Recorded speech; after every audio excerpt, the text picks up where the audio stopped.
Hola amiguitos, soy Sasha, bienvenidos a mi granja. Hoy vamos a conocer a mis amiguitos. Ella es mi amiguita Sugar, la vaca. Ella es de color blanco con manchitas negras. ¿Sabían que las vacas producen leche y la leche la transforman en quesos, bebidas y muchísimos alimentos más?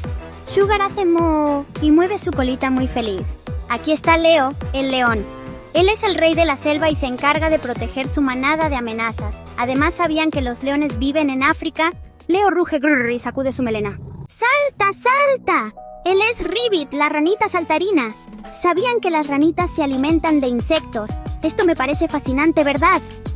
Ribbit hace ribbit y da grandes saltos. Kiko el gallo tiene un baile muy divertido. Kiko canta todas las mañanas al amanecer y en ese momento todos sabemos que es hora de despertarnos. Kiko canta kikiriki y aletea con mucha energía. Mira a Whiskers el gato. ¡Qué lindo es!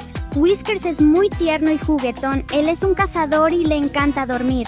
Whiskers has miau miau. Este pequeñín es Quack el patito. ¡Qué lindo es! Quack es un experto nadador.